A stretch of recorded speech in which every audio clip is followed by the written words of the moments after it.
Dalam perjalanan sejarah politik pada masa Orde Lama, di ujung masa pemerintahan, menuai banyak peristiwa, tragedi, hingga kisah tragis. Salah satu kisah tragis itu adalah Presiden Soekarno yang menjadi tahanan politik Soeharto. Namun, Soekarno yang masih menjabat sebagai presiden itu kerap enggan melawan Jenderal Soeharto.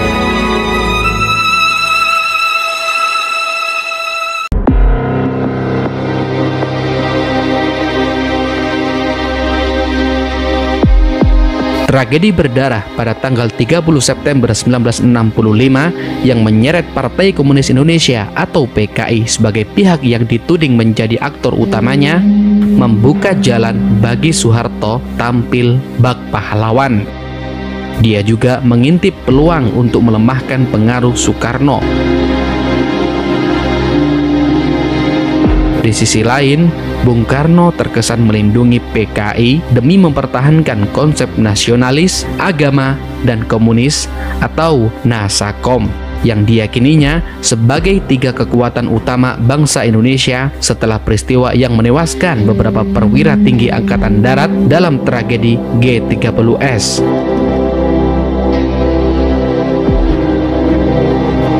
Sebagai salah satu petinggi Angkatan Darat yang kebetulan selamat, Soeharto langsung muncul ke permukaan dan memotori upaya penyelamatan negara. Golongan agama, mahasiswa, media, dan berbagai aspek lainnya berhasil dimobilisasi demi menuntut pembubaran PKI. Singgasana Presiden Soekarno pun mulai goyah.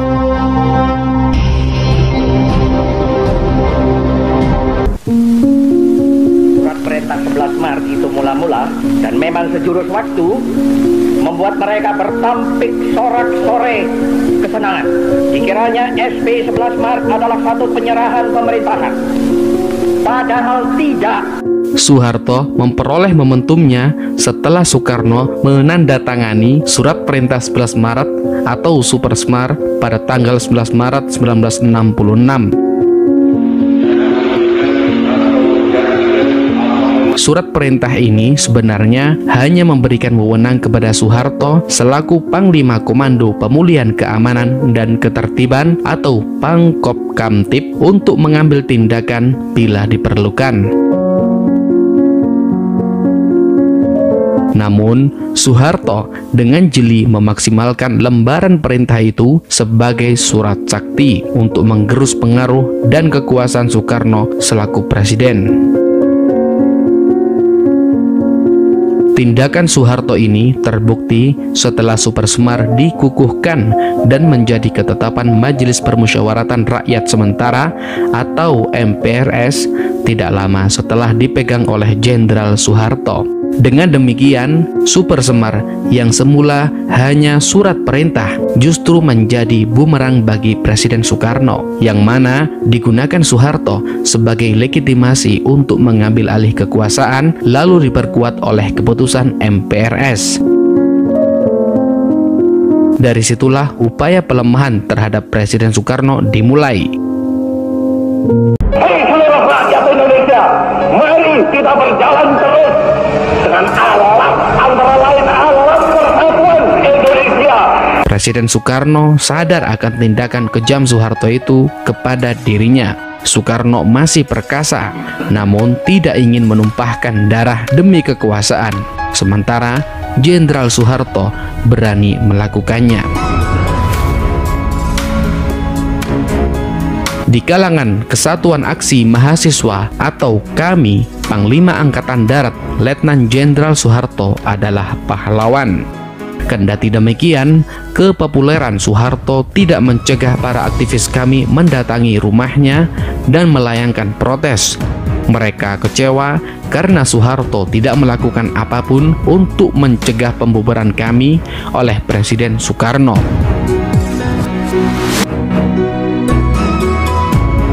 Dalam buku Menyibak Tabir Orde Baru, Memoir Politik Indonesia 1965 hingga 1998, Soeharto menerima beberapa pentolan KAMI di kediamannya di Jalan Haji Agus Salim. Mereka mempertanyakan alasan mengapa Soeharto membiarkan kami dibubarkan. Jawaban Soeharto sangat tegas. Kalau kalian ingin saya memimpin, kalian ikuti cara saya. Saat itu, Soeharto sedang menyiapkan langkah demi langkah dalam pertarungan politik kala itu. Tidak semua jenderal percaya Soeharto, mengingat dia pernah dikucilkan di kalangan perwira tinggi Angkatan Darat. Soeharto juga tahu bahwa Soekarno masih kuat di kalangan angkatan bersenjata dan karismanya masih memikat di mata rakyat. Maka dari itu, Soeharto memerlukan mahasiswa untuk turun ke jalan. Mereka dapat diandalkan sebagai kekuatan pendobrak. Menurut pakar politik militer Haji Salim Said, Jenderal Soeharto dengan dukungan masyarakat anti-komunis nyaris tidak menemukan hambatan dalam menghadapi dan menghancurkan PKI dalam waktu singkat. Namun, ceritanya berbeda tatkala berhadapan dengan Presiden Soekarno. Bahkan, pasukan-pasukan Angkatan Darat tidak semuanya dapat dikuasai oleh Soeharto, apalagi angkatan-angkatan yang lainnya.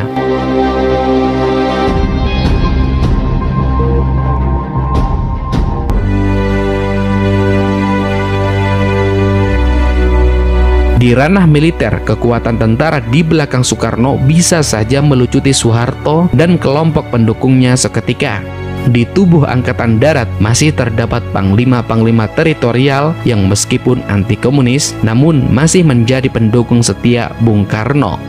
Angkatan Udara berkekuatan 36.000 pasukan di bawah Marsikal Omar Dhani masih merupakan kekuatan yang loyal terhadap Bung Karno. Kepolisian dengan 125.000 personel yang dipimpin oleh Jenderal Sucipto juga pro Soekarno dan kurang senang di bawah naungan Angkatan Darat.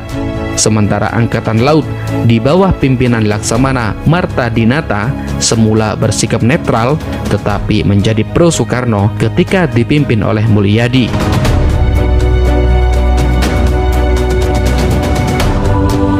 Adapun tentara Angkatan Laut berjumlah 44.000 yang separuhnya merupakan Korps Marinir KKO juga pendukung setia Bung Karno. Menurut Salim Said dalam buku Gestapo 65 PKI Aidit Soekarno dan Soeharto, loyalis Soekarno yang paling menonjol di antara yang banyak itu diantaranya Komandan KKO merangkap Wakil Panglima Angkatan Laut Letnan Jenderal Hartono. Wicutat, salah seorang menteri Soekarno yang ditangkap atas perintah Soeharto, dalam memorinya mengatakan, para panglima loyalis pemanggul senjata itu sungguh-sungguh menghendaki Soekarno mengeluarkan perintah tempur menyerang Soeharto dan antek-anteknya. Keinginan para panglima melancarkan serangan balik kepada Soeharto karena gelagat pembangkangan yang diperlihatkan oleh Soeharto. Pasalnya, setelah menerima mandat Surat Perintah 11 Maret atau Supersmar 1966, Jenderal Soeharto bertindak sepihak dengan membubarkan PKI dan menggusur menteri-menteri loyalis Soekarno tanpa persetujuan Presiden Soekarno.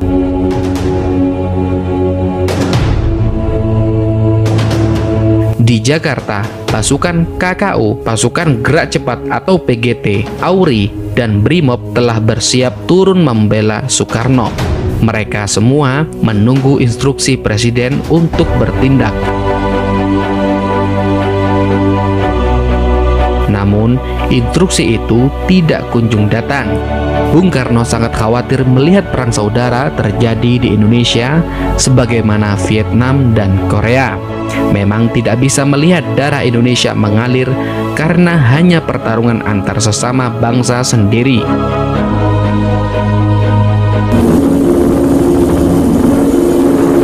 Jelang pemandatan Surat Perintah 11 Maret atau Supersemar, Soeharto menggunakan jasa 3 perwira berhaluan sama, yaitu anti PKI dan anti Soekarno.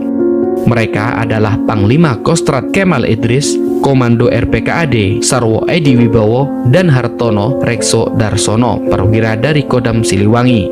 Ketiganya memainkan peran masing-masing di masa transisi peralihan kekuasaan.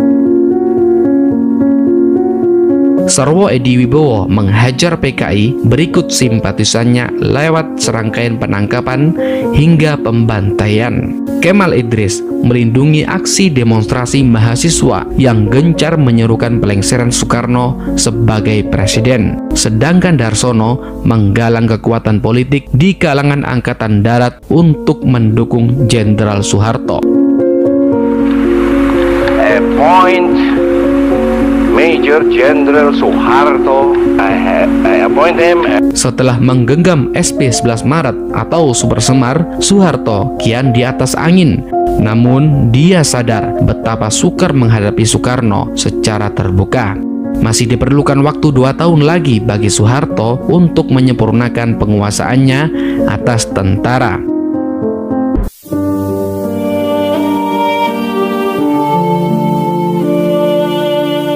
Setelah Soeharto menangkap 15 menteri, terjadi pembersihan besar-besaran di tubuh angkatan bersenjata. Yang paling besar menerpa angkatan udara, sedangkan pembersihan skala kecil terjadi di kepolisian dan angkatan laut.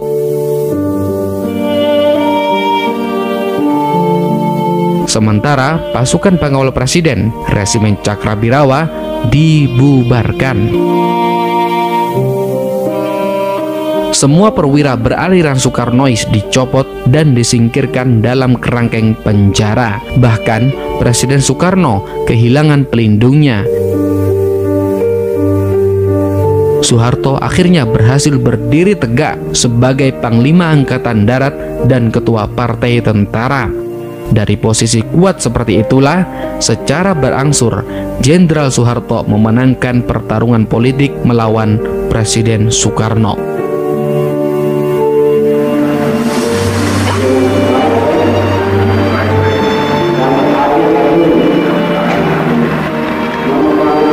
Pada tahun 1968, Jenderal Soeharto melakukan pukulan pamungkas. Sidang umum 5 MPRS secara bulat memilih dan mengangkat dirinya menjadi presiden, menggantikan Presiden Soekarno. Mulai hari ini menyerahkan kekuasaan pemerintahan kepada Jenderal TNI Soeharto.